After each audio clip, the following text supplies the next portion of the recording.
adalah yang dikemukakan oleh ulama di kemudian hari ketika mereka menjelaskan. Di antaranya adalah Syekh Muhammad Abu Zahra. Apa kata beliau? Nah, yang dikatakan nikah adalah aqdun yufidu hilla al-ushrati baina ar-rajuli wal mar'ati wa yufidu ta'awunahuma wa yuhaddidu ma li kulli minhuma min huquqin wa ma alaihi min wajibat. Ini yang indah penjelasan. Yang dikatakan nikah itu adalah akad. Kalau dalam hal ini sepakat semenjak dahulu sampai kini, nikah itu harus ada akad. Akad itu menunjukkan apa? Memfaedahkan apa? Itu memfaedahkan kehalalan bergaul. Al-ushrah. Jadi tidak tamattuh dia dipakai. Ushrah, ta'asyur. Halal bergaul antara laki-laki dan perempuan. Dan juga memfaedahkan, mendatangkan apa? Ta'awun, di mana keduanya saling tolong-menolong. Wa yuhaddidu, dan memberikan batasan likulli wahid minhuma, untuk masing-masing sepasang anak manusia itu apa yang menjadi haknya dan apa yang menjadi kewajiban. Nah, ini definisi Syekh Abu Zahra. Bagus. Setidaknya ada 3 yang didapat atau yang menjadi dampak dari akad nikah. Mana yang 3 itu? Yang pertama al-ushrah, halal bergaul. Pergaulan dalam makna sempit, di luar juga. Jadi halal bergaul itu bukan hanya urusan dalam kamar saja, di dalam rumah tangga sampai di dalam kehidupan. Al-ushrah wa ashiruhunna bil ma'ruf. Jadi itu faedah pertama dari akad itu. Melahirkan apa? Kehalalan pergaulan. Yang kedua, mengakibatkan apa?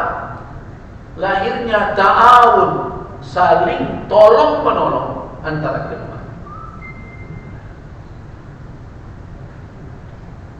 Saling tolong-menolong. Dan yang ketiga, memberikan batasan hak dan kewajiban. Nah, ini berimbang. Di samping dia menjelaskan tujuan, dampak dan faedah, dia juga memberikan penjelasan yang komprehensif, baik yang untuk laki-laki maupun untuk perempuan. Kalau di awal kan cenderung laki-laki nak mendapat kehalalan, laki-laki menggauli seorang perempuan, laki-laki saja. Kalau ini tidak, ar-rajul wal mar'ah, mereka halal bergaul. Yang haram kalau sebelum akad nikah. Yang kedua, ta'awun, keduanya dengan akad itu sudah dituntut untuk saling tolong-menolong. Kemudian yang ketiga apa? Memberikan batasan hak dan kewajiban masing-masing. Jadi ada yang menjadi hak suami, kewajiban bagi istri. Ada yang menjadi hak istri, kewajiban bagi suami. Nah, kenapa ini menurut saya lebih bagus untuk disampaikan dan dikembangkan? Karena ini searah, sejalan dengan pesan Nabi sallallahu alaihi wasallam ketika di Arafah, di saat beliau menunaikan ibadah haji.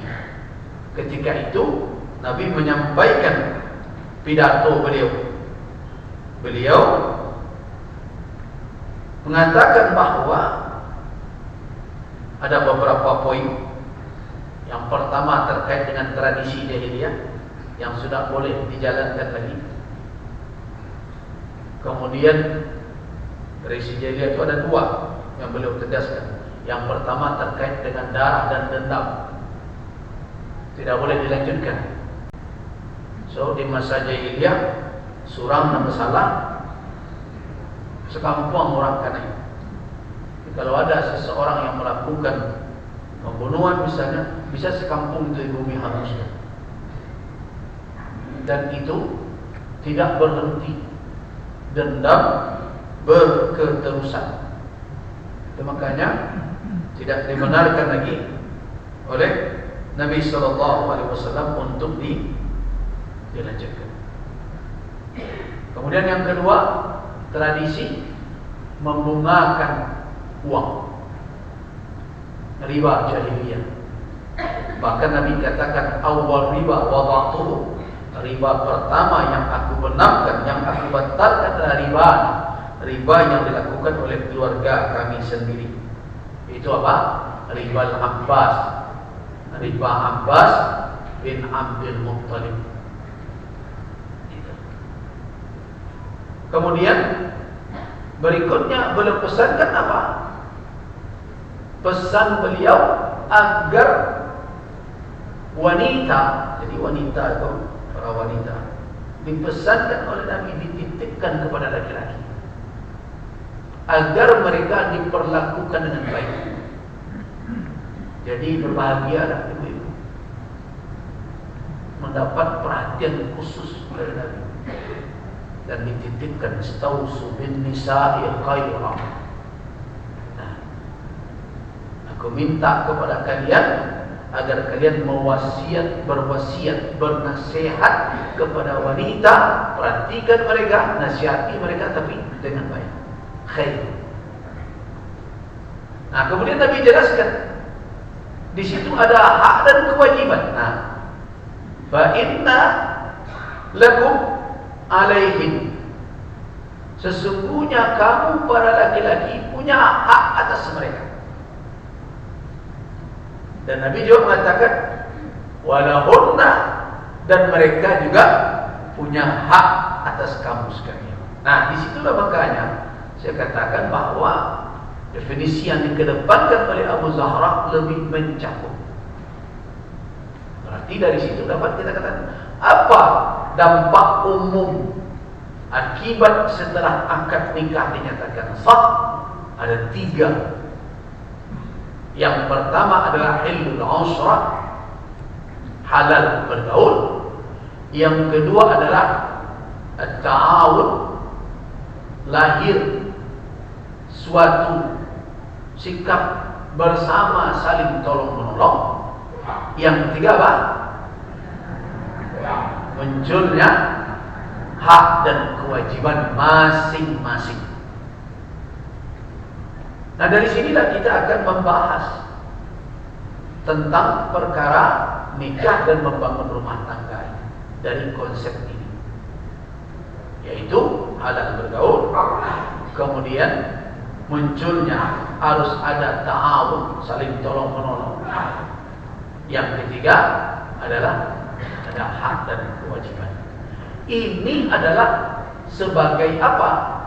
Sebagai tiang utama. Kalau dikatakan mana pilar utama dari rumah tangga itu, ya 3 ini.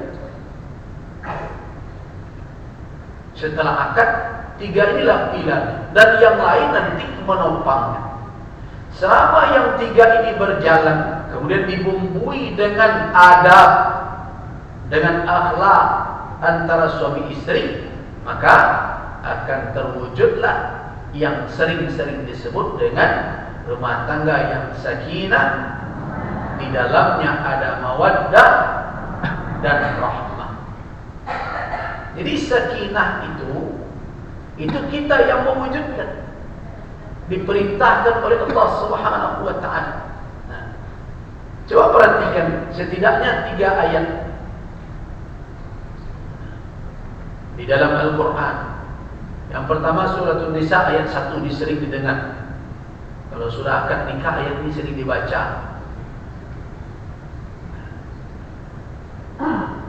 Kemudian berikutnya ada surat Az-Zumar ayat 6. Khalaqakum min nafsin wahidah thumma ja'ala minha zawjaha wa anzala lakum minal an'ami thamanan thamaniyata azwaj. Sudah? Nah, tadi ada ayat di awal yang saya baca, suratul A'raf ayat 189. Huwallazi khalaqakum min nafsin wahidah wa ja'ala minha zawjaha liyaskuna ilaiha. Perhatikan, Dialah yang menciptakan kamu dari satu diri, dan Ia jadikan dari diri yang satu itu pasangannya, supaya pasangan ini liyaskuna ilaiha, supaya ada ketenangan dan kedamaian dengan pasangan tersebut. Artinya apa? Sakinah itu bukan hanya pemberian, tetapi adalah juga ikhtiar insan. Jadi bukan hanya pemberian. Selama ini kita fahami semoga sakinah, mawaddah dan rahmah sama Allah. Padahal sakinahnya tidak diikhtiarkan. Ingat, sakinah itu ikhtiar kita dahulu. Bapak dan Ibu coba perhatikan firman Allah dalam surah Ar-Rum. Ini ayat sering juga dibaca, ayat 21 itu. Wa min ayatihi an khalaqa lakum min anfusikum azwaja litaskunu ilaiha wa ja'ala bainakum mawaddatan wa rahmah. Nah, coba perhatikan, yang punya Quran sebaiknya dibuka, dilihat. Ada aplikasi, dilihat betul. Saya ingin menunjukkan pada kita siapa yang membuat sakinah itu yang disuruh oleh Allah, dan dari mana datangnya mawaddah dan rahmah. Sebenarnya tidak bisa dibungkui, begitu saja sama. Nah, dan di antara ayat-ayatnya nyanyi pada apa? Allah. Wa min ayatihi. Perhatikan. Kan ayatnya wa min, sebelumnya wa min ayatihi juga. Nah. Jadi hi-nya itu kan artinya dia. Dianya kemana itu? Allah. Wa min ayatihi, dan di antara ayat-ayatnya itu Allah kan. Nah, an khalaqa lakum, Dia menciptakan untuk kamu min anfusikum, dari dirimu sendiri. Maknanya min jinsikum, dari jenismu sendiri. Karena itu tidak usah mencari pasangan dari golongan jin.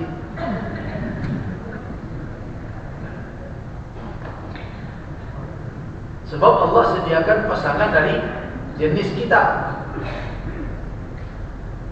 Nah, litaskunu, supaya kamu sekalian.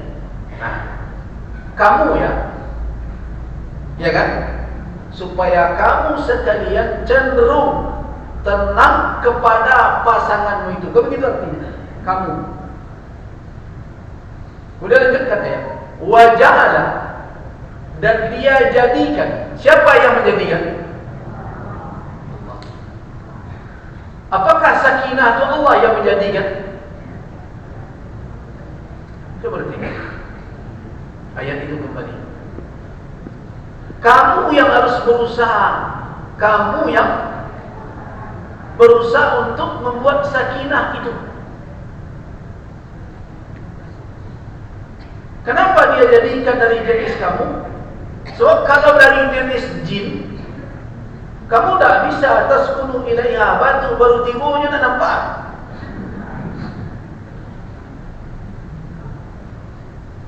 Minta makan suaminya, tahan dia. Dia dari jenismu sendiri, litaskunu, supaya kamu menjadikan pasanganmu sakanan, tempat kamu diam, tempat kamu menemukan ketenangan dan kedamaian. Berarti kamu aktif. Jadi kalau kata orang bahasa Arab, siapa fa'ilnya di sini? Kamu. Itu yang Tapi ketika ayat selanjutnya kalau kita baca, wa ja'ala, dan dia jadikan, dia ini kembalinya kemana? Allah. Allah menjadikan antara kamu mawaddatan wa rahmah. Allah jadikan antara kamu itu kasih sayang. Artinya di dalam 3 kata yang sering digabung sama wadu, cie balik kawat, duo pulang ke Allah. Cie balik kawat, apa itu? Sakinah. Dan duo anugerah Allah. Apa itu? Mawaddah warahmah. Kini dah ketiganya bagi kau. Awak nak disuruh Allah lah nyuruh membuat awak sakinah. Nah disinilah kelemahan kita selama ini. Ketika kita tidak menyadari bahawa rumah tangga itu harus menjadi maskan, tempat ketenangan dan kedamaian. Wak sangku itu hanya anugerah saja. Karena wak anggap itu anugerah, tidak maksimal ikhtiar untuk menjadikan rumah tangga itu sebagai sakan. Nah, dari situ konsep, kalau kecil orang di luar, filosofisnya model itu. Buatlah rumah tangga itu menjadi sakan, menjadi tempat yang tenang dan damai. Nah, kalau itu terjadi, baru Allah akan jadikan di dalamnya mawaddatan.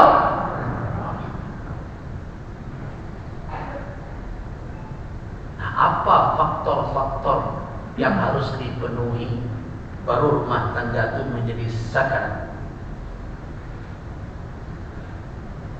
Nah, itu yang harus kaji.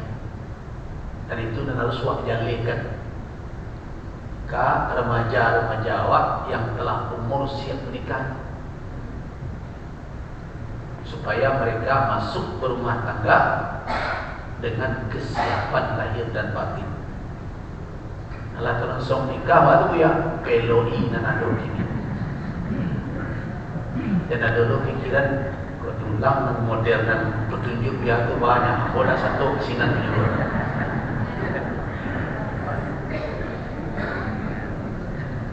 Nah, jadi sakan itu diikhtiarkan. Nah, mudah-mudahan Allah kemudian memberikan taufik, ditolong oleh Allah Subhanahu wa taala. Nah, dari mana kita mewujudkan rumah tangga itu sebagai sakan sehingga Allah menjadikan antara suami istri di mawaddah warahmah? Dari mempersiapkan. Jadi bukan semenjak akad nikah. Dari mempersiapkannya, dari muqaddimahnya. Ibarat menulis itu, jangan isinya saja ada pelok, muqaddimah. Nah, begitulah Islam menuntut. Di dalam Islam, kalau kita lihat bagaimana syariat menuntun kita untuk mewujudkan pernikahan. Yang pertama, syariat menyuruh kita untuk mencari tahu model-model rumah tangga yang bisa jadi panutan. Itu dulu. Supaya apa? Supaya dapat bandingan. Dan tentu model-model rumah tangga yang menjadi panutan itu adalah model-model rumah tangga yang dijalankan oleh manusia-manusia yang terpilih di sisi Allah Subhanahu wa taala. Nah, karena itu tidak jarang di dalam Al-Qur'anul Karim Allah Subhanahu wa taala menceritakan para nabi dengan pasangannya. Sampai nanti kita akan temukan di dalam dalil-dalil, terutama di dalam hadis-hadis Nabi, bagaimana model rumah tangga Sayyidul Bashar, penghulu seluruh manusia, yaitu Rasulullah Muhammad sallallahu alaihi wasallam. kadang kaji kode ibu-ibu kurang menarik. Maka itu hampir dari awal kecuali Adam ke bawahnya para nabi itu banyak istri. Itu persoalan. Makanya menengah kaji itu kali-kalikan yang ibu. Ada cerita kamalawak ke digiring kaji itu. Padahal bukan itu esensi yang harus diambil. Walaupun apa-apa kadang-kadang kalau bertanya poligami itu sunnah ibu ya. Iya. Kalau kami jalankan sunnah itu tak ada, tapi janji sunnah itu senang tekanan. Sunnah lain dia kami loh. Nah sunnah kalau ngaji sunnah poligami itu pagak telinga. Tapi ketika sunnah tahajud malam hari, jadi sunnah itu janji cie. Itu memilih sunnah dan ketujuh selera awak itu rumit. Tetapi tidak ada pula hak siapapun untuk mengatakan itu bukan bahagian dari syariat Islam. Walaupun wanita urusan tak ketujuh dia awak itu urusan lain. Tapi kalau tak ketujuh dengan asal syariatnya tak boleh, karena itu adalah petunjuk Al-Quranul Karim. Urusan siapa yang akan memilih atau tidak memilih itu ada syurut, karena Al-Quran sunnah tidak memberikan hak seperti itu tanpa syarat. Jadi kecil tanpa syarat, ada syarat-syarat yang harus dipenuhi. Ini tergantung antara ada orang yang bisa memenuhinya atau tidak memenuhinya. Bukan perkara takut dan berani, tapi perkara apa? Terpenuhi tidak syarat seperti itu. Nah, kita lanjutkan dulu. Kenapa para nabi? Karena syariat menikah bukan syariat yang hanya dibawa atau hadir dalam syariat yang dibawa oleh Nabi Muhammad sallallahu alaihi wasallam. Setahu saya, sebatas ilmu saya, para nabi semuanya menikah kecuali dua yang tidak. Yang pertama Nabi Isa, yang kedua Nabi Yahya.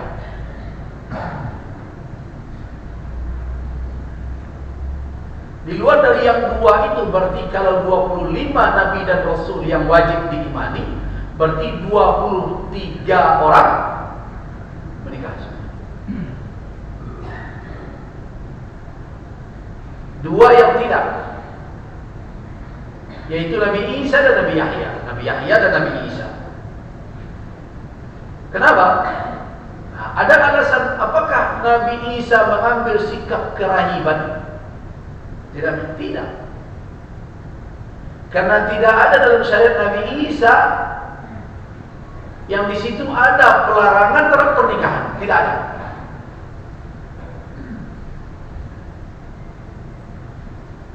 Tetapi kondisi ketika itu membuat Nabi Isa menahan diri sehingga tidak mau menikah. Bukan karena syariatnya melarang menikah, tetapi karena kondisi pergaulan di zaman itu tidak ada yang sepadan dengan Nabi Isa. Dan Nabi Yahya kenapa tidak menikah juga? Disebabkan karena Nabi Yahya awal musaddiq, awal yang membenarkan risalah yang dibawa oleh Nabi Isa, dan kondisi mereka sama zamannya. Jadi Nabi Isa dan Nabi Yahya sama zaman, di sezaman. Sebelumnya bahkan bertemu pula zamannya Nabi Zakaria, ayah dari Nabi Yahya. Tapi di luar dari dua orang Nabi itu semuanya menikah. Nah dari situ dapat kita simpulkan bahwa menikah bukan syariat yang baru dibawa hanya oleh Nabi Muhammad SAW. Menikah itu telah terjadi semenjak penciptaan manusia, sebagaimana di dalam ayat surat An-Nisa tadi. Karena ulama bersepakat awal yang diciptakan oleh Allah Subhanahu wa taala sebagai khalifah di muka bumi ini dari jenis manusia adalah Adam alaihissalam. Dan Adam alaihissalam disediakan oleh Allah pasangannya, yaitu Hawa. Nah, kemudian keduanya bergaul dan Hawa hamil. Artinya apa? Pernikahan itu telah terjadi semenjak awal penciptaan manusia. Nah, tapi dah usah lupai kajinya kama. Kadang-kadang awak adukun ketujuh mengaji dan tak perlu. Siapa jadi kadi akan jauh. Tapi sebagian kok kaji dan sebenarnya kok. Amun nak membawa orang ke kaji itu dah ada gunanya dewa. Tu gunanya. Paling beko dia orang anak balik muda tu kena. Allah nak balik aku dan Muhammad dan saksiaku. Itu kan apa itu? Nah, dengan keyakinan bahawa dahulu Allah yang menikahkan, kemudian Muhammad jadi saksi. Seluruh itu hanya tegak di atas zon, atas dugaan dan cerita-cerita yang tidak ada dalil syarak, padahal masalah itu gaib.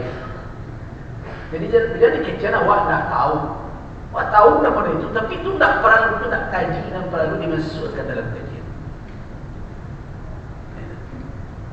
Kalau sampai kau Yusuf ya awal dulu nak menikah orang saja diwalinya. Apa maharnya? Nah, membuatlah cerita seperti itu, kemudian dibuat menjadi keyakinan. Itu nak yakin di atas khabar dan tidak jalih kebenaran. Adakah Nabi dalam riwayat yang bisa dipertanggungjawabkan secara ilmiah menceritakan bahawa Adam dan Hawa Allah yang menikahkan, Jibril dan tukang ikonyo, ikon jadi saksinya, ikon dan jadi maharnya? Itu cerita dari mana katanya?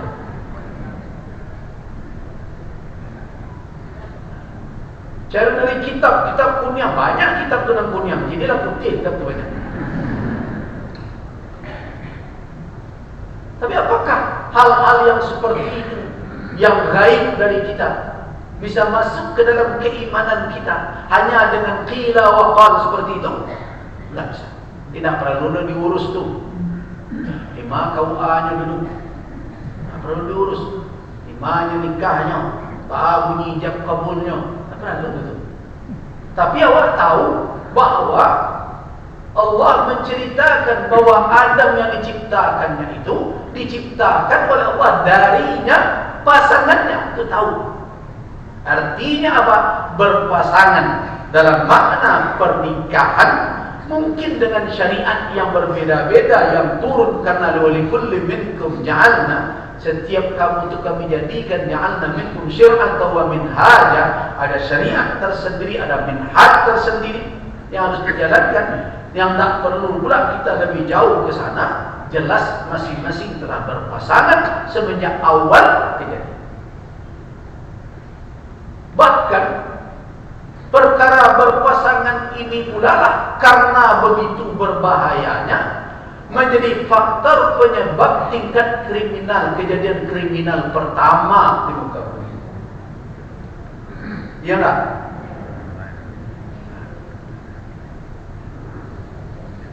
Karena Nabi Adam ketika itu belum ada manusia lain selain dia dan keturunannya, maka dinikahkan anak-anaknya. Tetapi supaya jangan terlalu berdekatan, karena kebetulan anak Nabi Adam alaihissalam lahir dalam keadaan kembar, kembarannya tidak saling dinikahkan. Nah, akhirnya perjodohan seperti itulah yang akhirnya menimbulkan masalah.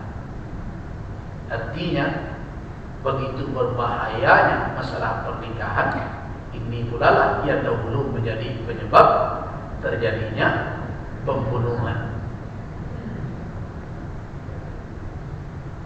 Jadi kejahatan pertama disebabkan oleh urusan pernikahan dan perjodohan. Jadi hati-hati juga tu. Ini ada orang yang bunuh diri karena tak jadi dapat syahdu berbagai macam. Itu mengulang betapa heboh pernikahan kadang menjadi sumber malapetaka ketika tidak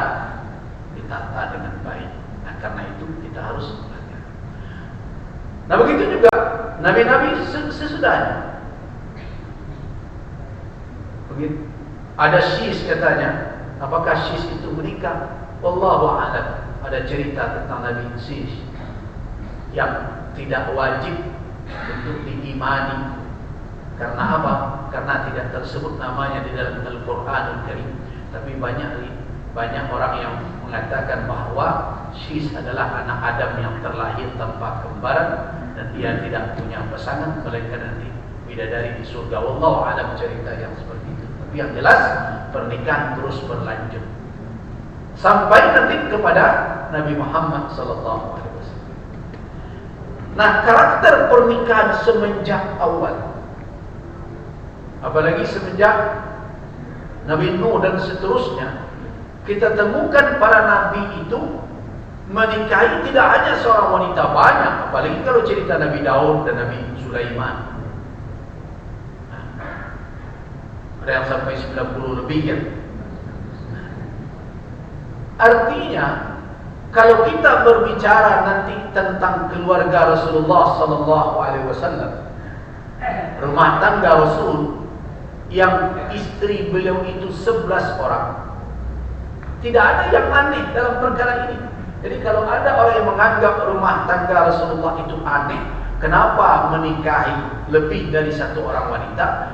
Orang tersebut adalah orang yang menilai zaman itu dengan kondisinya sekarang.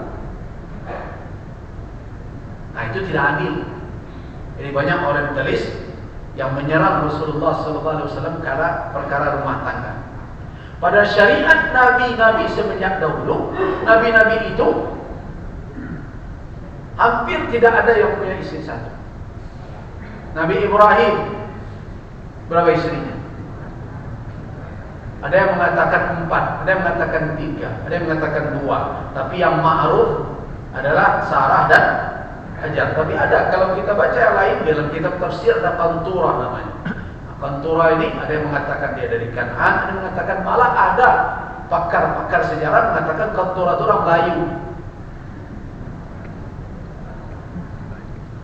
Orang Melayu, kurang dari Nusantara. Wallahu a'lam bishawab. Itu kan penelitian sejarah, dia pengen ya silakan saja. Nah, sampai pada Nabi Muhammad, berarti syariat ta'addud, syariat berpoligami itu syariat yang telah lama sampai kepada Nabi Muhammad. Tapi kenapa sebagian orang menganggap ini aneh? Karena mereka mengukur zaman itu dengan zaman kini. Jangankan zaman Nabi Muhammad, zaman angkuh-angkuh saja diukur kini susah. Angkuh-angkuh dulu bininya kan setiap jorong. Apalagi kalau bapangkeknya yang kudama, kulare. Aku pernah dulu kenal keluarga lupa yang mantan bini. Basuh di pasar, ada seorang ibu nganggu kok. Nang berusi kau, Assalamualaikum, dah, Waalaikumsalam. Doa kecil laki-laki ni, Rasul kenal pak. Akhirnya nang berusi, tapi apa bini udah kanan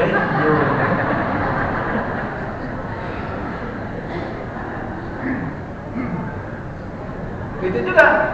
Kadang anak lupa yang namanya. Sehingga kalau main bawa anak, si Anung tu mari. Nanti bos itu, ya pak, anak si Anung mangkoi. Nyotanyo dulu nama, anak si Anung mang, Hindu anak mangkoi. Bagaimana kita mengukurnya itu? Jadi, kalau kita melihat fenomena sejarah berumah tangga Nabi, ukur dengan zaman itu. Bukan hanya Rasul saja. Para sahabat ada yang ketika masuk Islam 8 wanita berada di tangannya. 8 orang.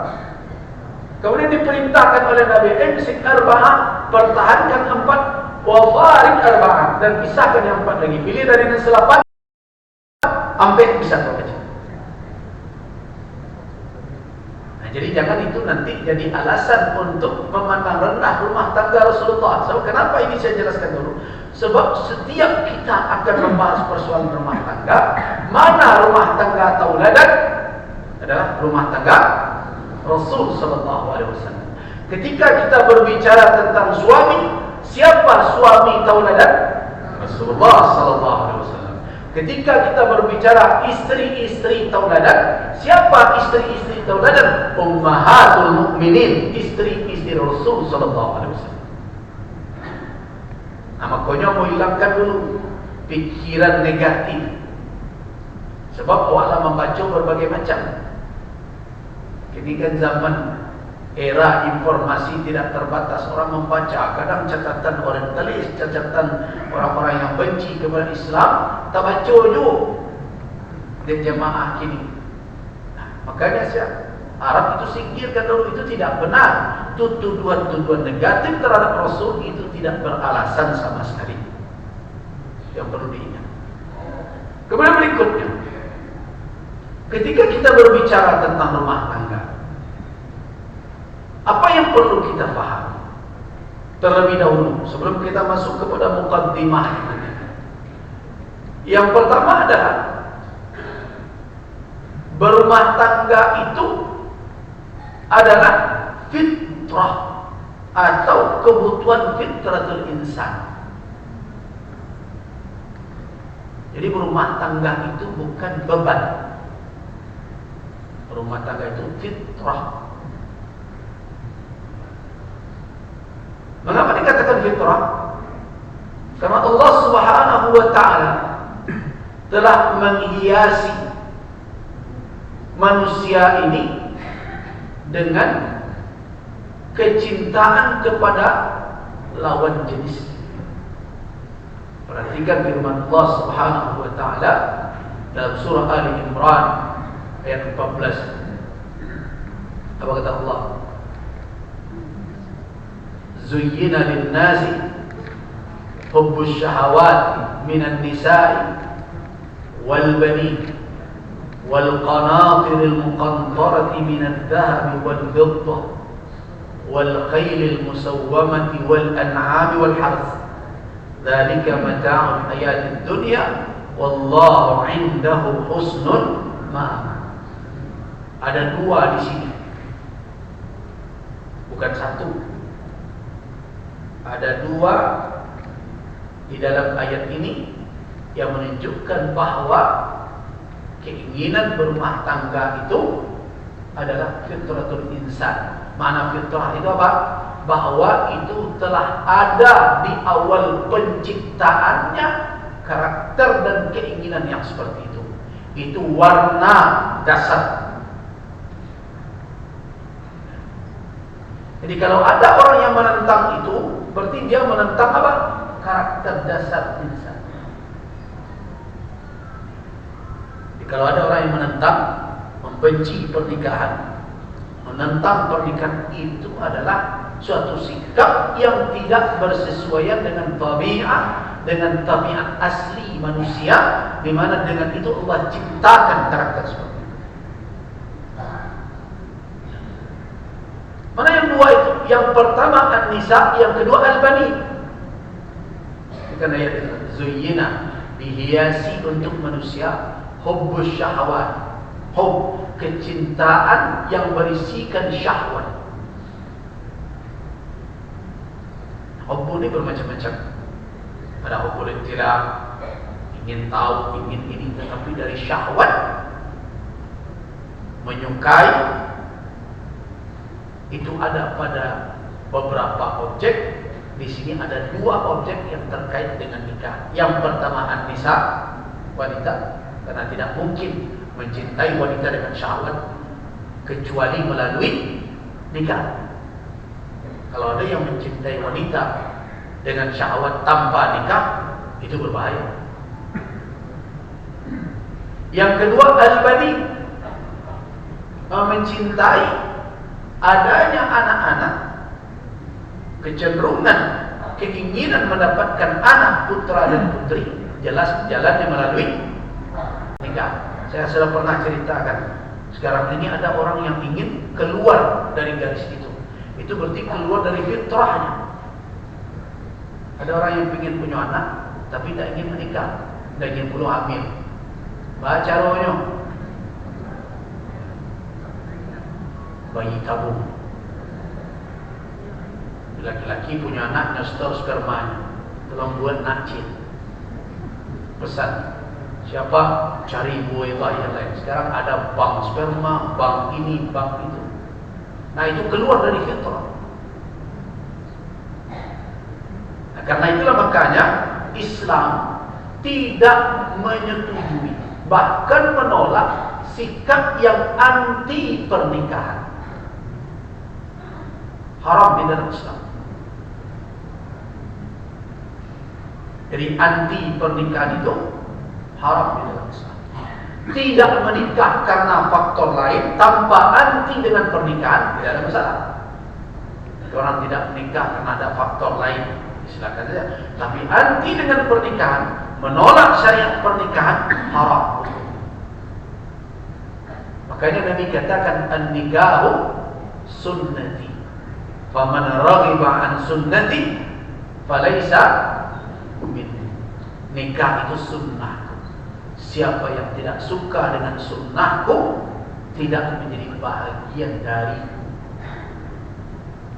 Berarti itu bukan karakter umat beliau, bukan karakter umat yang mengamalkan syariat beliau. Nabi tidak mengakuinya menjadi bagian dari umat beliau perangai yang seperti itu. Nah itu nikah. Nah karena itulah maka Nabi SAW melarang adanya orang yang membenci hidup berpasangan dan menikah. Beliau tegaskan dalam hadis, la rahbaniyyan fil Islam. Tidak ada kerahiban di dalam Islam. Kerahiban itu apa maknanya? Orang yang memutuskan tidak sama sekali dengan pernikahan, dengan dunia dan bermacam. Tidak ada di dalam Islam syariat yang seperti itu. Nah karena itu nikah bukanlah sebenarnya beban, tetapi adalah bahagian dari fitratul insan. Jadi kembalikan konsep itu awal. Dia fitrah manusia. Artinya apa? Manusia tanpa menjalani itu, maka secara fitrahnya dia belum lagi menjalankan kebutuhannya sebagai insan. Nah, karena itulah makanya di dalam Al-Quranul Karim dan di dalam sunnah Nabi SAW, nikah itu merubah orang, dimotivasi, diajak untuk menikah. Pada asal. Nah karena itu sepakat ulama bahwa nikah adalah suatu perbuatan yang disyariatkan. Sepakat itu. Tidak ada ikhtilaf padanya. Walaupun nanti secara hukumnya ada tingkatan-tingkatan. Tetapi bahwa az-zawaj, pernikahan itu masyru'ah, disyariatkan di dalam Islam, itu ijma'. Jangan dikatakan dari ikhtilaf, tidak ada. Mengapa disyariatkan? Setidaknya ada 4 hikmah untuk apa disyariatkan. Mana kok disyariatkan di dalam Islam nikah? Ada 4 masyru'. Yang pertama adalah hifdzun naw'il insani, untuk menjaga keturunan jenis manusia. Itu makanya LGBT, homoseksual itu, lesbian. Kenapa itu dianggap sebagai dosa besar dan keji? Karena kalau itu merajalela, habis bangsa manusia. Habis itu. Itu tidak ada kepada nakal. Laki-laki sama laki-laki, manusia sama manusia. Habis. Makanya LGBT itu kejahatan kemanusiaan itu. Nah, cuma tidak setuju deh orang-orang nak membawa-bawa asasi. Kenapa? Karena cenderung mereka adalah orang-orang yang ingin berhukum dengan apa? Dengan kecenderungan mereka saja, bebas tanpa batas. Dan sering katakan orang-orang yang mengatakan manusia bebas tanpa batas itu sebenarnya tetap berbatas. Batas mereka agamanya di bawah itu. Mereka sebenarnya sedang mempropagandakan kesesatan kepada manusia. LGBT itu bukan hanya penyimpangan seksual, tetapi sebenarnya kejahatan kemanusiaan. Kenapa? Kalau ini berkembang, maka an-naw' al-insani, ya, jenis manusia akan berkurang dan habis. Nah, hati-hati. Sekarang ada program-program yang dibuat oleh Barat. Berbagai informasi yang kita dapat, mereka sedang mengurangi populasi manusia. Kuranglah banyak mana di dunia. Nah, dengan berbagai macam cara. Walaupun itu sulit diverifikasi iya dan tidaknya, tetapi tidak sedikit pakar yang mengatakan bahwa depopulasi itu, populasi hendak dikurangi karena sudah sangat padat dunia ini, itu terjadi. Makanya sebagian orang terkadang enak saja membunuh, melakukan genosid dan berbagai macam wabah, penyakit, kadang dibiarkan dan sebagainya. Bahkan yang menjadi apanya, yang menjadi obatnya belum tentu juga mengobati, malah akhirnya mendorong orang jadi cepat mati. Ada pula. Nah, jadi apa hikmah disyariatkannya? Yang pertama adalah hifzun naw'il insani, menjaga jenis manusia.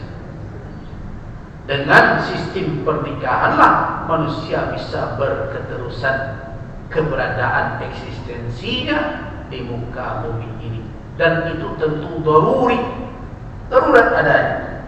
So tidak ada jalan lain untuk berketurunan melainkan dengan nikah.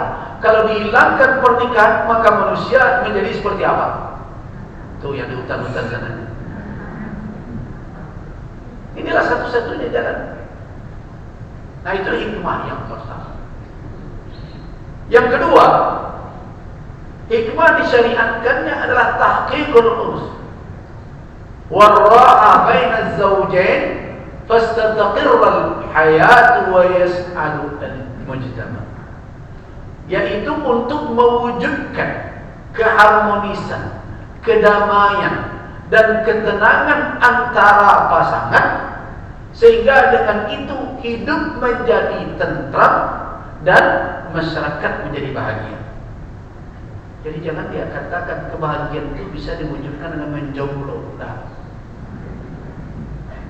menjomblo itu di luar dan sanang tuh. Di bawah tengah malam tamanmu.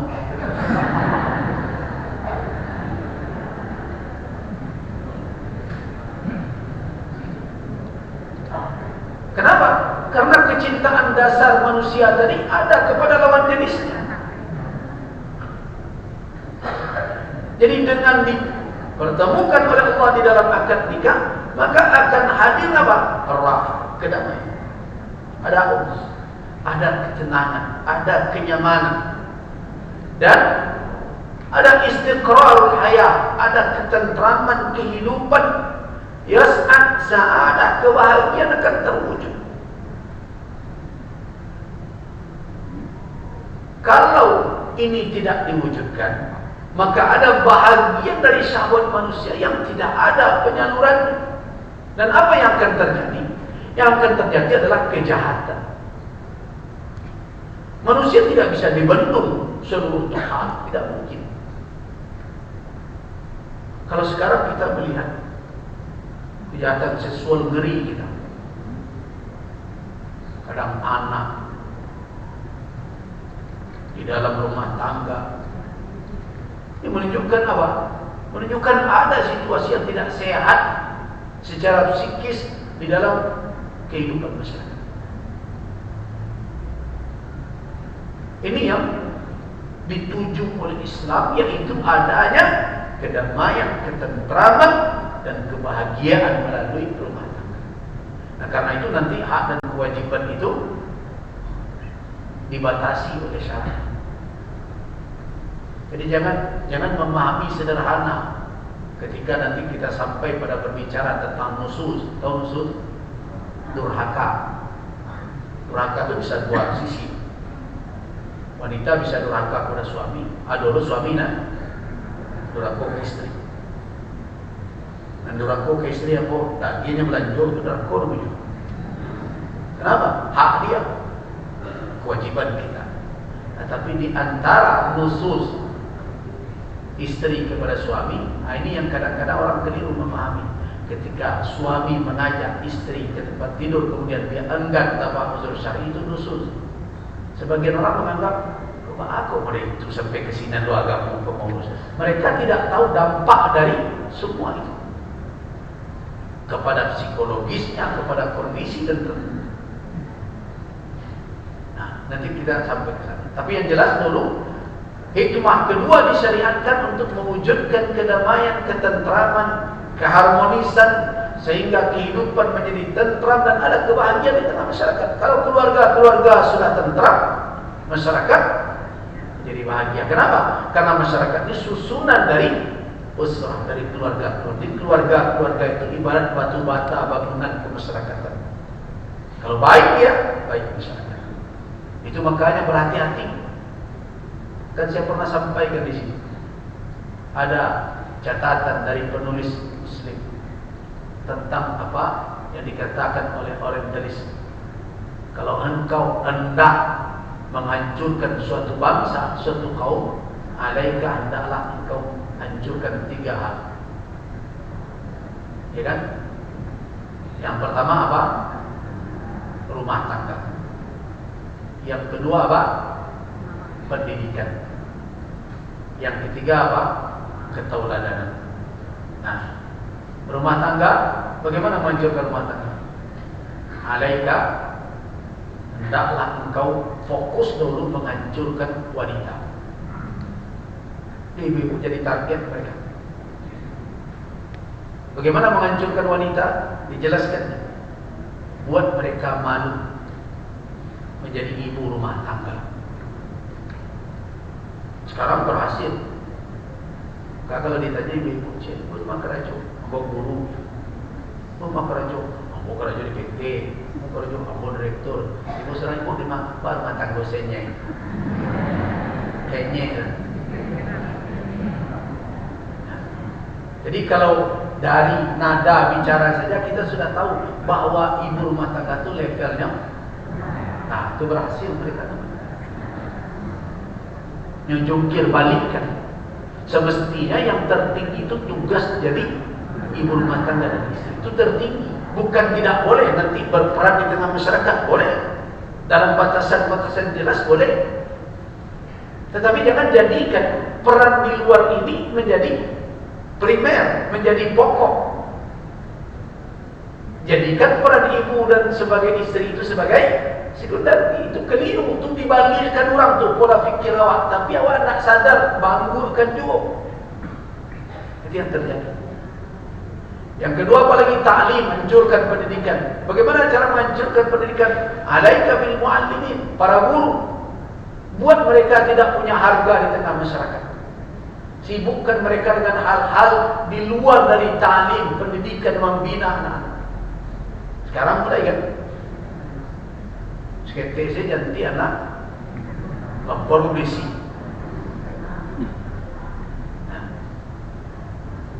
Tidak punya nilai. Yang ketiga, qudwah, ketauladanan. Jangan biarkan ada tokoh yang bisa menjadi panutan di tengah masyarakat. Kalau mereka mulai, makanya hari ini saya kemarin ini ada duduk salafiyah dengan seluruh unsur ini mama disetujui dari katanya se-alam Minangkabau, ratusan orang ini mama datang, masuk ada juga yang dari provinsi sebelah datang.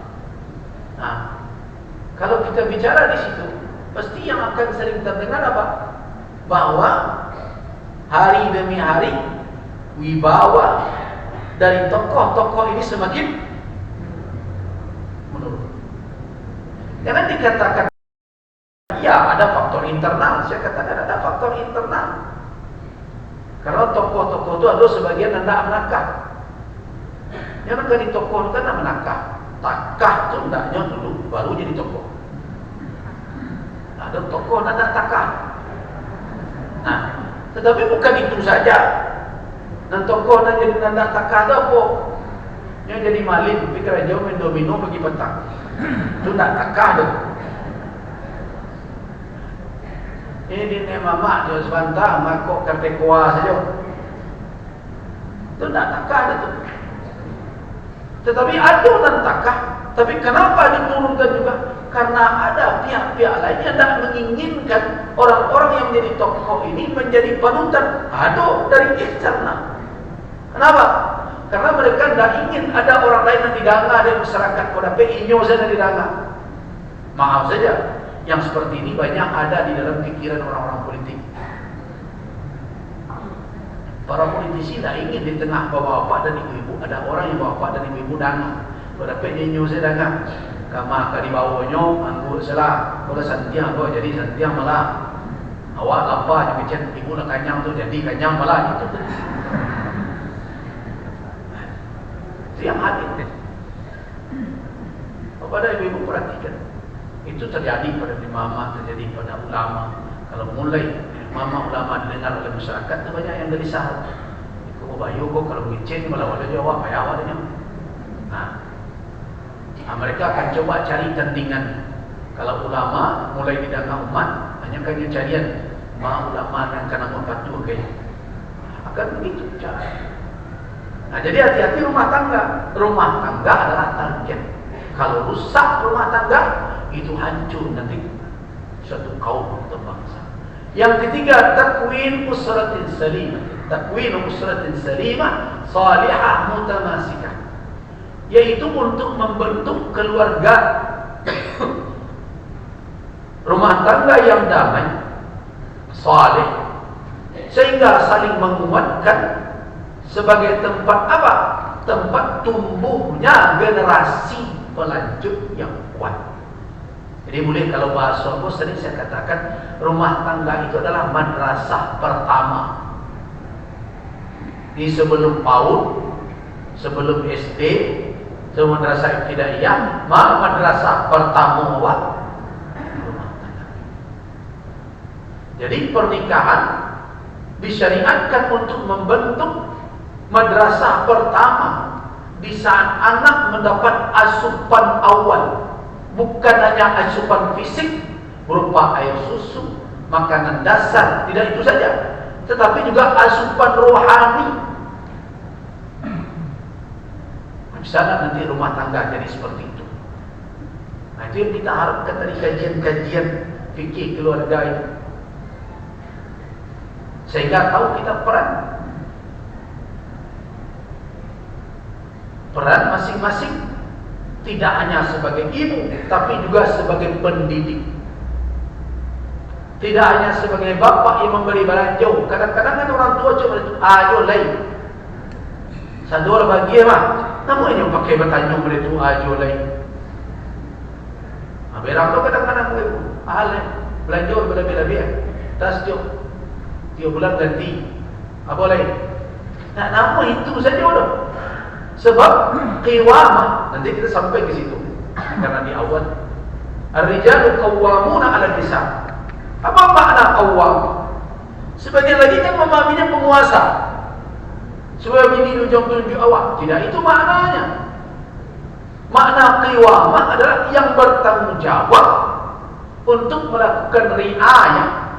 Riayah ini menjaga, dan yang kedua tarbiyah, untuk membina. Itu Tuhan. Itu makna qiwamah. Jadi jangan dikecilkan seperti penguasa. Tidak. Jadi laki-laki dikatakan ar-rijalu qawwamuna 'alan nisa. Qiwamah itu maknanya adalah yang bertanggung jawab melakukan apa? Riayah wa tarbiyah. Riayah menjaganya, memeliharanya supaya fisiknya tidak sakit, keadaannya menjadi baik, dia terlindung dari bencana, dari mudarat, dari celaka berbagai macam. Itu tugas waktu apa? Tapi tidak sampai di situ saja. Kalau model tadi tanya ajo lain ketika bagi itu yang pertama barunya. Ada tugas kedua, apa itu? Tarbiyah, pembinaan. Karena itulah kita yang pertama tersuruh wa'mur ahlaka bis-shalah. Perintahkan saudara keluarga engkau untuk salat, wastabir 'alaiha, dan sabar di dalam menjalankan tugas ini. Berarti itu tugas apa itu? Tugas tarbiyah. Ana rumina sadarna kini tapi aku udah mempersiapkan aku apa ya? Nah karena itu titipkan kepada anak-anak muda. Tugas kamu sebagai suami bukan hanya sebagai merasa jadi pemimpin. Pemimpin yang dimaksud di dalam Al-Quran Ar-Rijalu Qawwamuna 'alan Nisa bima faddalallah itu maknanya apa? Ada karunia Allah dilebihkan kepada kamu, karena itu kamu memegang tiwa'ah. Kemudian berikutnya infak nafkah yang kamu berikan, tapi di dalamnya ada tanggung jawab. Tanggung jawab apa? Riayatan, menjaga memeliharanya. Itu perkara nafkah, memeliharanya. Pakaiannya, memelihara auratnya, jangan tersingkap kepada orang. Makanan, memeliharanya supaya jangan jatuh sakit dia. Kebutuhannya itu riayat. Tapi yang aspek lain mentalnya bagaimana? Di situ tarbiyah, pembinaan. Salatnya bagaimana? Akhlak perilakunya seperti apa? Kamu yang bertanggung jawab laki-laki. Nah, itu makna qiyamah. Jadi, kenapa syariat menikah ini ada di dalam Islam? Tadi yang ketiga, takwin, membentuk rumah tangga yang selamat, sehat. Kemudian salihah, salih, mutamasika, saling menguatkan, supaya apa? Yansha'u fiha al-aulad, yang tumbuh di situ anak-anak generasi berikutnya yang memiliki nasab yang jelas kepadanya dan tumbuh menjadi generasi harapan. Jadi kalau hari ini, kok maaf saja, banyak orang bicara anak muda begini, anak muda begini, terus tertuju kepada anak muda itu segala pandangan buruk ke mereka. Maka itu salah alamat tuh. Bukan berarti awak menerima, bukan berarti kita menerima kekeliruan yang mereka buat, tetapi tujuan mata kita kalau akan mau mencela, kalau bolehlah sekarang ini tertuju kepada siapa? Kepada rumah tangga tempat mereka tumbuh. Itu pangkal masalahnya. Aura, narkoba, kenakalan remaja. Kama kok pangkal masalahnya rumah. Cuma awak lamu mana terkalok. Kamu sadar-sadar. Lah sudah awak gagal, tiba di anak gagal dulu, tiba di cucu gagal dulu. Itu kan berbahaya. Jadilah lost generasi hilang. Jadi itu keempat. Yang ketiga ya. Yang pertama tadi menjaga keturunan jenis manusia. Yang kedua mewujudkan keharmonisan supaya ada ketentraman, kebahagiaan di masyarakat. Yang ketiga apa? Untuk membentuk keluarga yang kokoh, yang kuat, saling menguatkan sehingga menjadi apa? Tempat tumbuhnya generasi yang bisa diharapkan. Yang terakhir adalah tahdhibun nafs, mendidik diri supaya jangan liar. Itulah bahasa sederhana. Di kalau ada orang dalam nikah liar, dia pas punya dah itu nak nikah. Tahdhibun nafs, mendidik diri manusia, wa kafu jama'iha wa ghaddil basar, untuk supaya bisa terjaga pandangan mata, terlindung syahwat, gejolaknya tidak liar. Nah itu pernikahan. So kenapa? So kalau syahwat itu dibiarkan, itu terniayu badannya. Apa saja kalau diperturutkan. Saya membaca ada suatu ungkapan di dalam kitab Ar-Risalah An-Nabawiyah karangan Imam Ibnu Qayyim. Dia katakan idza arsalta tarafaka ra'idan liqalbika, kalau engkau biarkan mata engkau yang menuntun hati engkau, Abadkal manazil. Kalau mata nak menjadi tuan, hati nak menurut di belakang, engkau akan dibuat letih oleh apa yang engkau pandang. Jadi ada beda. Apa kalau mata jadi raja, itu menurut hati di belakang. Awak latih dan awak cari.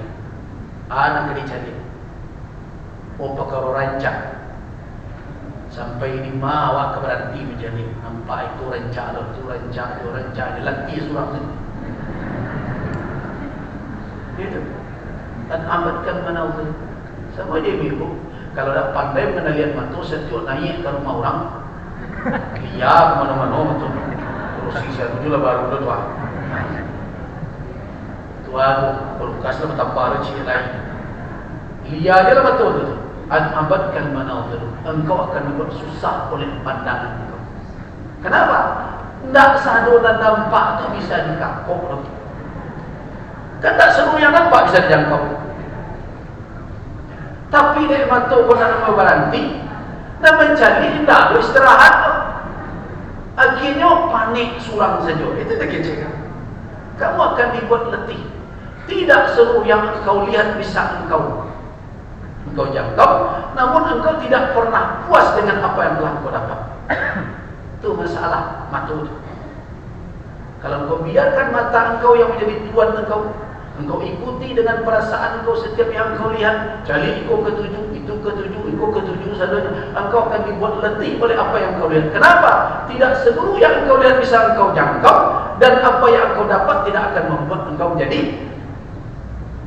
nyaman. Nah, itulah yang sering terjadi. Nah, karena itu pernikahan mestinya membuat orang pandai menahan. Kok tampak mana aja juati mana.